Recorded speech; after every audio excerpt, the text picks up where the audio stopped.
மண்டலின்னு பேரு. அஷ்டமகா நாகம்னு சொல்லுவாங்க.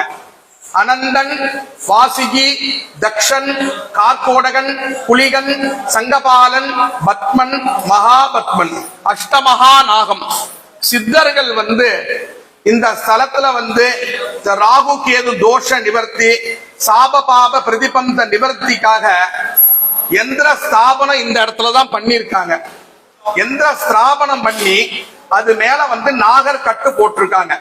அந்த சக்தி, அந்த தோஷத்தெல்லாம் நிவர்த்தி பண்ணதுக்கு உண்டான அந்த சக்தி இந்த இடத்துலதான், அந்த கேலக்சி பவர்னு சொல்லுவோமோன்னா அந்த சக்தி இந்த இடத்துலதான் இருக்கு. இதுக்குள்ள அந்த எந்திரம் இருக்கு. அந்த எந்திரத்தை வச்சு மேல நாக மண்டலி அந்த கட்டு போட்டிருக்காங்க. ரொம்ப விசேஷமான இடம். இந்த ஸ்தலத்துல சுவாமி, அம்பாள், ராகு கேது எவ்வளவு ஒரு முக்கியமோ அதே மாதிரி இந்த அஷ்டமா நாகம் இந்த இடம் முக்கியம். ரொம்ப விசேஷமான சன்னதி. நல்லா பிரார்த்தனை பண்ணீங்க. சர்வஸ்யாப்தி சர்வசித்தி சர்வமேவ தேனாப்தி.